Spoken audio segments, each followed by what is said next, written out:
विजयी भव, विजयी भव। गुड मॉर्निंग मेरे बच्चों। आज हम सॉल्व करेंगे चैप्टर 5 क्लास 10 से, जो है अरिथमेटिक प्रोग्रेशन। ठीक है बेटा, इसमें कुछ बच्चों का एक क्वेश्चन मुझसे बार बार पूछा जा रहा है कि सर हम प्रीवियस ईयर क्वेश्चन जो कर रहे हैं क्या उनके आने के चांस हैं, क्योंकि ये तो ऑलरेडी आ चुका है।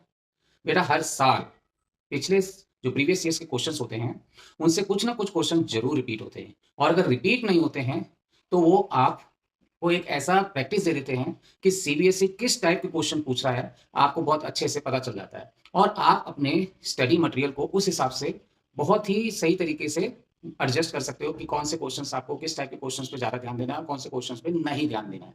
क्योंकि इन टोटल मैं नॉर्मली सजेस्ट करता हूँ पर चैप्टर से आपके 40 से 50 क्वेश्चन से ज़्यादा प्रैक्टिस के लिए नहीं होने चाहिए। ये मेरा पर्सनल सजेशन है based on my 20 years of experience. ये वेरी कर सकता है, ठीक है, पर मेरा पर्सनल ओपिनियन ये होता है कि आप जितने लिमिटेड नंबर ऑफ क्वेश्चंस को रखेंगे, 40-50 क्वेश्चंस बहुत होते हैं, जिसमें से आपके 15 से 20 क्वेश्चंस आपके एनसीईआरटी से हो गए, बाकी 30-35 क्वेश्चंस आपके जो प्रीवियस ईयर क्वेश्चंस होंगे उनसे, और इंपॉर्टेंट क्वेश्चन जो और होते हैं उनसे हो सकते हैं। ठीक है जी, तो आप समझ गए होंगे कि पिछले सालों में भी ये क्वेश्चंस रिपीट हुए हैं। अभी मैं दिखा रहा हूं आपको इस टाइप का क्वेश्चन ऑलमोस्ट बिल्कुल सेम आप देखेंगे कि 2023 में और 2020 में भी आया। तो यानी टेंडेंसी बहुत ज्यादा रहती है कि अगर बिल्कुल एग्जैक्टली सेम नहीं आया तो मिलता जुलता क्वेश्चन आ जाएगा। और एक और प्लस बात हो जाती है कि आप सीबीएसई का जो क्वेश्चन देने का एक बोलते हैं ना, एक आइडिया, एक पैटर्न समझने की कोशिश कर लेते हैं। ठीक है जी, चलिए करते हैं सॉल्व ये क्वेश्चंस।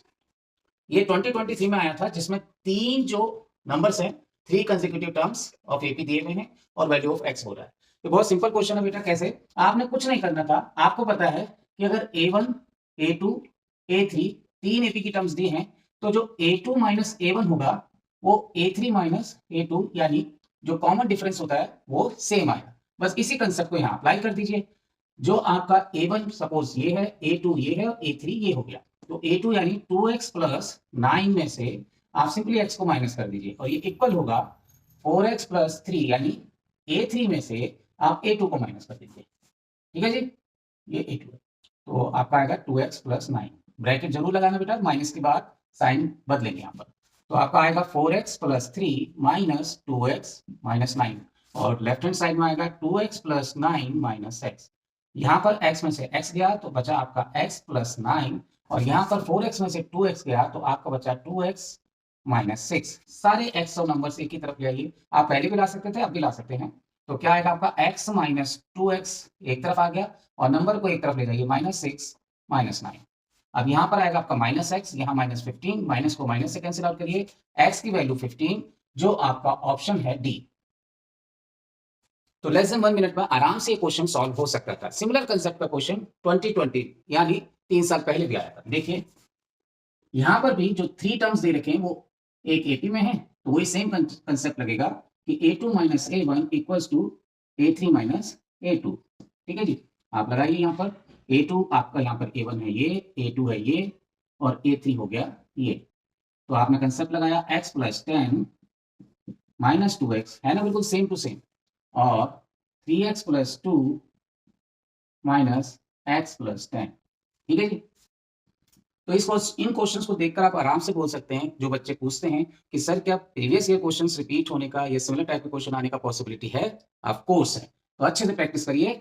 आप बहुत अच्छे से जो सीबीएसई का पिछले सालों में जो एक पैटर्न होता है एग्जाम को देने का, उसको समझ पाएंगे और आप अपने क्वेश्चंस को उसी हिसाब से मतलब लिमिट कर पाएंगे कि कौन से क्वेश्चन, किस टाइप के क्वेश्चंस को आपको ज्यादा प्रैक्टिस करना है। समझे? देखिए अब यहाँ पर सिर्फ x प्लस 10 माइनस 2x, इधर माइनस होगा तो यहाँ आ जाएगा माइनस एक्स प्लस 10, और यहाँ पर आएगा 3x plus 2 minus x minus 10, यानी क्या है आपका 3x में से x गया तो 2x और माइनस 8। ठीक है जी, x वाले सारे एक तरफ लाइए, minus x minus 2x, number वाले सारे एक तरफ ले जाइए, ये इधर आया ये इधर आया, माइनस 8 माइनस 10 यानी माइनस 18, माइनस माइनस प्लस हुआ माइनस 18, और यहाँ पर आया माइनस 3x।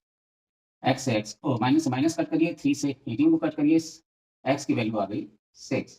तो 6 प्लस का कहां पर है, माइनस हीरा प्लस हीरा, यानी ऑप्शन नंबर ए। ये क्वेश्चन भी 2024 और उसके 4 साल बाद 2019 में रिपीट हुआ। इसमें पूछा गया है कॉमन डिफरेंस। थोड़ा सा जो टर्म्स होती हैं उनको थोड़ा सा डिफिकल्ट करके देते हैं, देखने में डिफिकल्ट है, लेकिन जो सॉल्यूशन है वो बहुत इजी है, 1 मिनट से लेस टाइम में भी हो जाएगा। देखिए ध्यान से, इसमें जो कंसेप्ट लगाना है, आपको सिर्फ कॉमन डिफरेंस पूछा है, तो जो कॉमन डिफरेंस डी होता है, जैसा हम सबको पता है a2 माइनस a1, तो सिर्फ एक ही को, मतलब सिर्फ दो टर्म्स को सही निकल जाएगा, मतलब एक ही बार करेंगे इसे। तो a2 हमारा क्या है, हमें पता है a2 ये सेकंड वाला और a1 फर्स्ट वाला, तो ये टाइप 2 कर रहे हैं हम, ठीक है जी, ए बी से। टाइप 1 ऑलरेडी हम कर चुके हैं। देखिए इसमें क्या होगा, हमारा a2 है ये वाली टर्म, तो 1 माइनस 4x अपॉन 2x को उतारा और माइनस कर दिया 1 अपॉन 2x को। दोनों में एलसीएम सेम है, तो 2x यहां लिखा, 1 minus 4x as it is आ जाएगा और माइनस 1 ऐसे ही, प्लस का 1 माइनस का 1 कैंसिल आउट, x से x कैंसिल आउट, 2 से 2 कैंसिल आउट, आंसर आया हमारा -2, जो ऑप्शन है सी वाला, था ना इजी। सिमिलर कंसेप्ट के साथ कॉमन डिफरेंस निकालना है, ये 2019 में आया। तो जो ये पूछते हैं क्या सम पिछले ईयर्स वाले रिपीट होते हैं, एग्जैक्टली सेम नहीं होगा, टर्म्स की वैल्यूज बदल देंगे, लेकिन रिपीट होते हैं, बताइए उन्हें। तो करिए इन सबको प्रैक्टिस। देखिए इसमें भी सेम कंसेप्ट है, कॉमन डिफरेंस निकालना है, इसका फॉर्मूला होता है a2 माइनस a1, अपना a2 है 3 minus a upon 3a minus 1 upon a, तो नीचे अपना एलसीएम क्या आया 3a, तो सेम टर्म पर आ जाएगा, और यहां पर क्योंकि a तो ऑलरेडी है 3 से मल्टीप्लाई होगा, -3, प्लस का 3 माइनस का 3 कैंसिल आउट, a से a cancel out, -1/3 will be our answer. अब यहां पर कोई ऑप्शंस इसलिए नहीं है क्योंकि 2019 में ऑप्शन दिए नहीं जाते थे, ये 2020 के बाद शुरू हुए, तो ये हमारा आंसर है। थर्ड क्वेश्चन के साथ देखते हैं, इसमें रूट वाले क्वेश्चंस, ये भी जो है कई बार रिपीट हुए हैं, पिछले 3 सालों में 2023 में भी हुआ है, 2024 में भी रूट वाला क्वेश्चन रिपीट हुआ है, यानी लगातार 2 सालों में रिपीट हो चुका है, और इससे पहले भी 2019 में भी एक क्वेश्चन इसी टाइप का आया था। अब इन तीनों क्वेश्चनों में जो कंसेप्ट है बहुत सिंपल सा है, ध्यान से देखेंगे।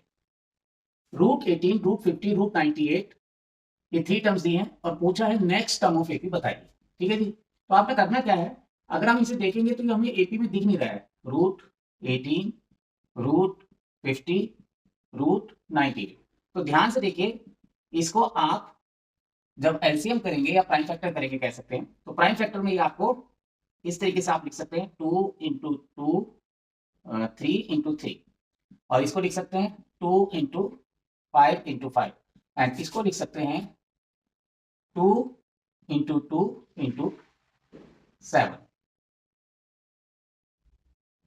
सॉरी 2 इंटू 7 इंटू 7, ठीक है जी।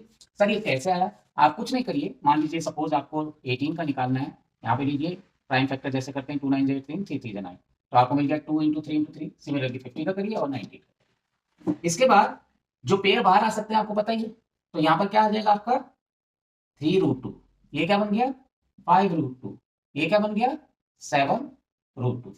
तो यहाँ पर आपने देखना होता है कि किसी तरीके से इनके जो स्क्वायर वाली टर्म्स है उसे बाहर निकालो। अगर आप क्विकली कर सकते हैं तो आपको पता होना चाहिए ये 49 इंटू 2 हो सकता है, यानी 7 का स्क्वायर है, 25 यानी 5 का स्क्वायर है, ये 9 यानी 3 का स्क्वायर। नहीं समझ आया तो आप यहाँ पे प्राइम फैक्टर करके भी इसे कर सकते हैं, ठीक है जी। अब आपको पता चल गया 3, 5 और 7 यानी और नंबर की सीक्वेंस चल रही है और √2 ऐसे ही चल रहा है, तो मैं बहुत क्विकली देखकर ही बता सकता हूं कि अगला जो टर्म आने वाला है वो 9√2 आने वाला है, ठीक है जी। और 9√2 यहाँ पर कहीं भी दिया नहीं है, क्योंकि इसे स्क्वायर रूट के अंदर डालना है, तो हमें पता है √81 लिख सकते हैं 9 को, तो यहाँ पे 81 इंटू 2 यानी 162 हमारा आंसर आना चाहिए था, जो है ऑप्शन सी। तो आप सिंपली देखकर भी अंदाजा लगा सकते थे, और अगर आपको नहीं समझ आया तो आप इसे क्या कर सकते हैं, सपोज ये a1 है, a2 है और ये हमारी a3 टर्म है, ठीक है जी। अब इसमें हमें a4 निकालनी है, तो a4 का जो कंसेप्ट वाला हमारा फॉर्मूला है वो क्या है, a प्लस 3d, क्लियर है। अब d आपको पता है, यहां पर निकाल लीजिए, a1 ही a यानी फर्स्ट टर्म होती है हमारी, तो a तो 3√2 है, d हम निकाल लेंगे, d कैसे निकालेंगे सर, इसमें से इसको मैनेज कर दीजिए a2 माइनस a1, तो a2 माइनस a1 किया हमने, तो 5√2 माइनस 3√2 किया, तो हमारा क्या आ गया 2√2, तो ये हमारा d है, तो प्लस 3 इंटू 2√2, क्लियर है जी, कोई डाउट। तो ये 3√2 तो ऐसे ही रहेगा, 3 2 6√2 यानी क्या आया 9√2, तो देखिए 9√2 यहाँ भी आ रहा था, यहाँ भी सेम है, इसे भी 9 को अंडर रूट के अंदर ले जाएंगे तो हमारा बन जाएगा 162 यानी 81√2 यानी 162। तो दोनों तरीके से आप कर सकते हैं, क्विक मेथड भी है कि आप सीक्वेंस को देखिए और अगला प्रेडिक्ट कर लीजिए कि भाई 3 5 7 के बाद, क्योंकि रूट 2 तो पीछे रिपीट हो रहा है, 9 रूट 2 आएगा और 9 को अंडर रूट के अंदर ले जाना है क्योंकि सारी वैल्यू अंडर रूट में है।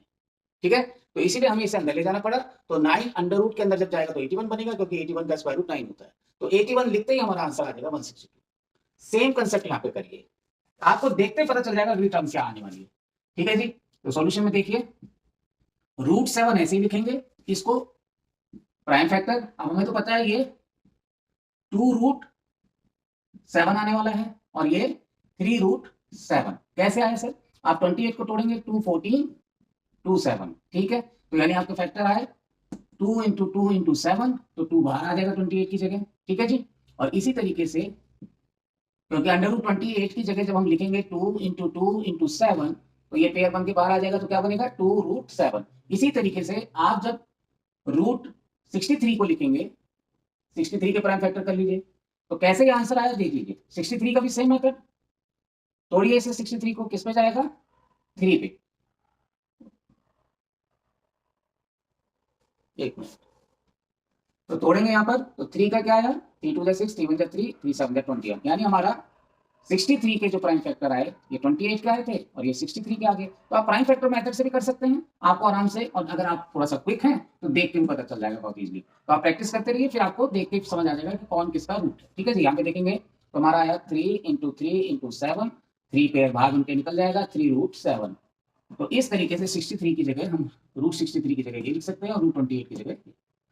तो अब हमें साफ दिख रहा है कि ये 1 रूट 7 है, इसे 1 समझ सकते हैं, ये 2 रूट 7 है, 3 रूट 7 है।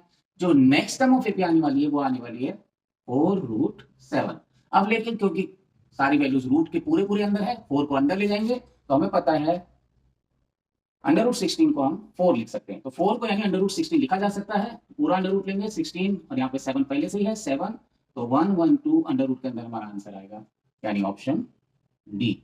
इसको दूसरे तरीके से, इस वाले कंसेप्ट से, जहां पर पहले हमने किया था ए फोर्थ निकालना है, फार्मूले से करना चाहता है कोई वैसे भी कर लेगा, a प्लस 3d। ठीक है जी, देख रहे हैं, तो a की वैल्यू हमारी पहले दे रखी है रूट 7, यहां लिख लिया, 3 ऐसे रहने दिया, d की वैल्यू हमें निकालनी है 2 रूट 7 में से 1 रूट 7 को माइनस कर दीजिए, 2 रूट 7 में से माइनस 1 रूट 7, तो हमारा आ गया सिंपल रूट 7, यानी 1 रूट 7 ही होगा। अब ये a1 होता है पता है ना आपको, ये a2 है, तो ये a2 माइनस a1 के तरीके से हमने डी निकाल लिया। ठीक है जी, डी हमारे को निकल गया है, तो यहाँ पे वैल्यू डाल दीजिए सिंपल सी 3 रूट 7, डी की जगह वैल्यू पुट की, क्लियर है। तो 3 रूट 7 और यहाँ पे 1 रूट 7, टोटल मिला के आ गया 4 रूट 7। देखिए सेम आ रहा था। अब सारा अंडर रूट में डालना है, तो हमें पता है 4 को हम अंडर रूट 16 भी लिख सकते हैं, तो ये अंडर रूट 16 मल्टीप्लाई 7 यानी 112। आपको फर्स्ट मेथड अच्छा लगे फर्स्ट से करिए, सेकंड मेथड लगे सेकंड से करिए, पर क्विक करिए। इसमें बताना होता है 9 टर्म फ्रॉम द एंड, यानी लास्ट से आगे की तरफ एपी है, इस एपी को सिंपली यूज नहीं कर सकते हैं, ध्यान रखना। यहाँ पर भी सेम है 11 टर्म फ्रॉम द एंड, ये दो मेथड से सॉल्व हो सकता है। आपको पहले इजी वाला मेथड बताते हैं, देखिए उससे समझने की कोशिश करिए। तो जो लास्ट टर्म है फ्रॉम द एंड, यानी लास्ट टर्म हमारी इस साइड से आगे की तरफ चलेंगे, तो एल क्या है लास्ट टर्म 185, ए क्या है हमारा ये फर्स्ट टर्म, ये लास्ट टर्म। ठीक है जी, क्लियर है इतना, ए है 5। अब हमें जो फॉर्मूला होता है वो है, जो 9 टर्म निकालना है, तो हमारा ए 9 हो जाएगा एल माइनस 8d, यानी मुझे डी और चाहिए, तो डी और निकाल लीजिए आप। डी का फॉर्मूला क्या है आपका a2 माइनस a1, तो a1 ही a होता है आपको पता है, ठीक है जी, और ये a2 है, यानी 9 माइनस 5 4 आपका डी आ गया। ओके जी, पुट कर दीजिए। लास्ट टर्म 185 माइनस 8, डी है अपना 4, 185 माइनस 32, यानी अपना आंसर आ गया 3153।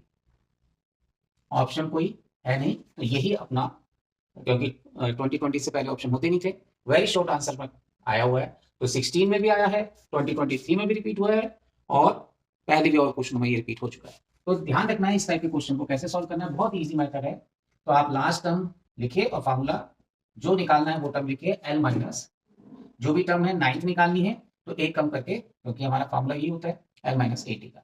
एक और तरीका होता है इसे करने का, उसे क्या करते हैं हम एपी को ही शिफ्ट कर लेते हैं फ्रॉम द एंड, यानी पीछे से आगे की तरफ चलते हैं, यानी क्या होगा 185 डैश डैश डैश, बाकी हमें टर्म नहीं निकालनी है, वैसे हम निकाल भी सकते हैं, जो यहाँ पे टर्म है वो लिख लेते हैं। हमें क्या दे रखा है, फिर 13 आएगा, फिर 9 आएगा, और लास्ट टर्म हमारी हो जाएगी 5, यानी इधर से ऐसे 80 को चेंज कर दिया। इससे फायदा क्या होगा, हमें a मिल गया 185, ठीक है जी। हमें जो d निकालना है वो कैसे निकल जाएगा, हमारा जो फॉर्मूला होगा यहाँ पर क्या होगा, जो a n वाला सिंपल है, a n equals to, a n हमारा क्या है, नाइन्थ टर्म निकालनी है, तो हम सीधा a नाइन्थ का लिखते हैं, a ninth equals to a plus 8d। इससे भी सिंपल जो फॉर्मूला हम करते हैं नॉर्मली, उससे भी निकल सकता है। तो ये सेकंड मेथड आप देख लीजिए, इसका सेकंड टाइप। तो a हुआ हमारा 185, तो a हो गया 185, d हमारा कैसे निकलेगा सर, अरे भाई यहां से समझ में आ रहा, तो पीछे जो दे रखी है उससे निकालो ना, 9 जो बाद वाली टर्म है उससे पहली वाली को माइनस करते हैं 13, तो हमारा d आ गया -4 में। अब देखते हैं हमारा आंसर टैली करता नहीं करता है, a है 185 लिख दिया प्लस 8, d है -4, तो हमारा आया 185 माइनस 32 यानी 153। चाहे इस मेथड से करो चाहे इस मेथड से करो, जिससे भी समझ आ जाए उससे करो, तो बिल्कुल बच्चा सम है। लास्ट टर्म में एल वाले मेथड से करना है, तो a9 l-8d इस फॉर्मूले को लिख लीजिए। अगर मान लो यहाँ पे सर 12 टर्म निकालनी होती तो a12 इक्वल्स टू l-11d, एक कम कर दीजिए यहाँ पे जो ये, और यहाँ पर क्या है, आप इसे लास्ट वाली टर्म को फर्स्ट समझ के इस एपी को पीछे से आगे की तरफ कर लीजिए। डी यहाँ पे निकालने की कोशिश मत करिएगा, लास्ट में इजी होता है, जहाँ पे आगे इजी है तो आगे से निकालिए, या पीछे पीछे से आपको बाद वाली में से पहली वाली माइनस करनी होती है बस। तो डी मिल गया, तो a9 हमारा पता ही है, an फॉर्मूला जो होता है, तो उससे a9 इक्वल्स टू प्लस 80 हमने वैल्यू डाली है, सेम आंसर। सिमिलरली यहाँ पर देखिए, लास्ट से हमें 11 टर्म निकालनी है, तो हमें क्या क्या चाहिए, हमें पता है हमारा फॉर्मूला है a11 equals to l minus 11 से एक कम करना है 10d, तो हमें क्या चाहिए लास्ट टर्म, तो l हमारा यहाँ पर क्या है देख लीजिए, ये l हो गया -62, d हमें निकालना है, d हम कहां से निकालें, पीछे से निकालें या आगे से निकालें, यहाँ पर हमने यहाँ पे देखेंगे बैक साइड से निकाला, यहाँ पर हमारा फ्रंट में इजी लग रहा है तो यहाँ से निकाल लीजिए, फॉर्मूला वही होता है, ठीक है ना, a2 में से a1 माइनस होगा तो कर लीजिए, यानी पीछे वाली में से आगे वाली माइनस, तो यानी 7 माइनस 10 हमारा आया -3d, तो d की वैल्यू मिल गई -3, पुट करो यहाँ पे सिंपल, l है हमारा -62 माइनस d की वैल्यू -3 -62 प्लस 30, यानी आपका आया -32। कौन सा आंसर है यहाँ पर, सी ऑप्शन। तो पीवाईक्यूज रिपीट हो रहे हैं, करिए इस टाइप के क्वेश्चन के बाद 2024 में दोबारा रिपीट हुआ है, बिल्कुल एग्जैक्टली सेम कंसेप्ट था, ध्यान से देखिए। Find the nth term of AP दिया हुआ है pn प्लस q, और फाइंड करना है कॉमन डिफरेंस। अब देखिए इसमें नेक्स्ट सम को देखिए जो 2024 में रिपीट हुआ, बिल्कुल सेम लैंग्वेज है। The nth term of AP 7n plus 4, यहाँ पे nth टर्म ऑफ एपी दिया pn प्लस q, यहाँ दिया 7n प्लस 4, यहाँ भी फाइंड द कॉमन डिफरेंस। देखिए अब हमें पता है जो nth टर्म दिया हुआ है वो pn प्लस q है, तो हम लिख सकते हैं an जो होगा वो pn प्लस q के इक्वल होगा। कॉमन डिफरेंस निकालने के लिए हमें दो ही टर्म काफी है, तो a1 निकाल लीजिए, p यहाँ 1 रखिए प्लस q, यानी क्या आ गया p प्लस, a2 निकालिए, p यहाँ 2 रखिए n की जगह, देख रहे ना, n की जगह हम यहाँ लिख लीजिए n इक्वल्स टू 1 रखा, n इक्वल्स टू 2 रखा, ठीक है जी। तो p2 प्लस q यानी 2p प्लस 2, ध्यान रखना इसे p2 मत लिखना, 2p प्लस 2। तो हमारी a1 a2 निकल गई, d निकालने के लिए हमें दो ही टर्म काफी है, तो a2 माइनस a1, a2 है 2p plus q minus a1 है p प्लस q, तो ध्यान से देखेंगे 2p प्लस q, सिर्फ इसे खोल दीजिए माइनस साइन के साथ, q से तो q खत्म हो जाएगा, plus q minus q, 2p में से एक p जाएगा p, हमारा आंसर आ गया p। अब ऑप्शन 2020 तक आते नहीं थे, तो यहाँ पर ये वेरी शॉर्ट आंसर 2020 में 1 मार्क्स का रिपीट हुआ।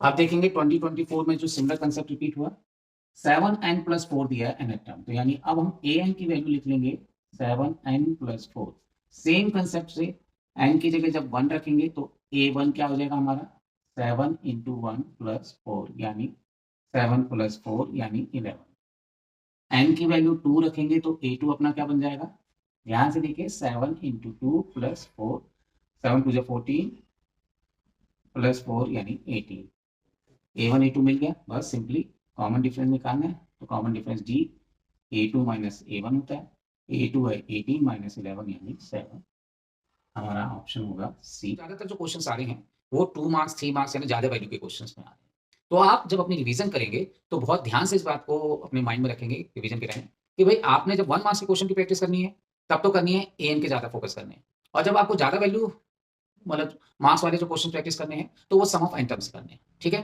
तो आप देखते हैं सम ऑफ एन टर्म्स के जो 1 मार्क्स के जो क्वेश्चन आए हैं वो पिछले 10 सालों में ज्यादा रिपीट नहीं हुए। ये 2 टाइप के क्वेश्चन आप देख लीजिए जो आए हुए हैं, ठीक है जी।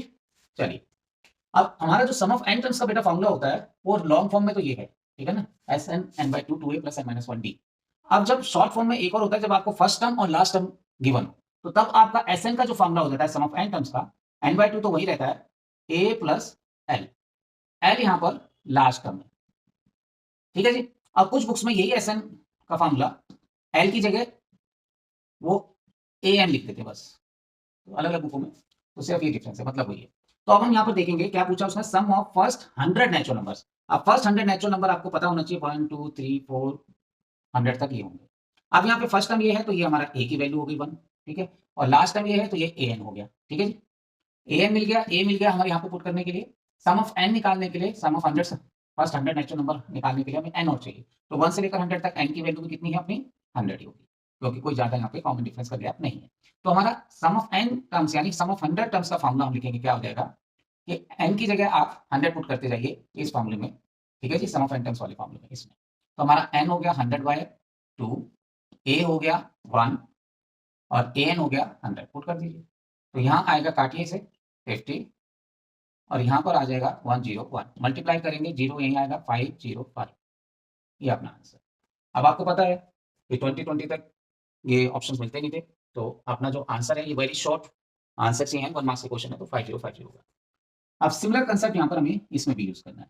अब यहाँ पर जो क्वेश्चन में हमें ए ऑलरेडी दिया हुआ है, हमने पुट लिख लिया, यहाँ पर ए एन की वैल्यू भी दी है वो भी लिख लिया, और सम ऑफ एन टर्म्स की वैल्यू भी दे रखी है वो ये है, ठीक है जी। अब हमें सम ऑफ एन टर्म्स की फॉर्मूला पता है n/2, क्योंकि हमें फर्स्ट टर्म और लास्ट टर्म दोनों दी है तो वही पुट करेंगे, प्लस ए एन, और निकालना क्या है यहाँ पे, देन वैल्यू ऑफ एन निकालनी है, ठीक है जी। इनमें से कुछ आएगा, देखते हैं। सम ऑफ एन की जगह 2093/2 पुट कर दिया, एन की जगह एन वैल्यू दी नहीं, निकालनी है, ऐसे रहने दिया। ए हमारा 7 है और ए एन 84 है। सिंपल बच्चा सब में वैल्यूज दी हुई है, पुट करिए, वैल्यू निकालिए। 2 से 2 कैंसिल आउट हो जाएगा क्योंकि पूरा मल्टीप्लाई में है, तो 2093 और यहाँ पर ये दोनों प्लस हो जाएंगे, 2093 इक्वल्स टू 7 और ये हो गया 91, तो 91 सॉरी एन है यहाँ पर, एन और 91 को इसके नीचे ले जाएंगे तो हमारा एन की वैल्यू सीधा निकल जाएगी 2093/91। डिवाइड करके देख लीजिए, वैल्यू आ जाएगी अपने आप ही। 2093 को हमने 91 से डिवाइड किया, 2 जा 182, 9 में से 2 गया 7, 10 में से 8 गया 273, 91 को 3 से मल्टीप्लाई करेंगे तो अपने आप ही हमारा आंसर 23 है, जो ऑप्शन सी है, तो हमारा सी ऑप्शन। तो बच्चों इसी के साथ आपकी एपी सीरीज के जितने भी 2014 से लेकर 24 तक जितने भी क्वेश्चंस आए हैं वो हमने सब आपके सामने रखे हैं।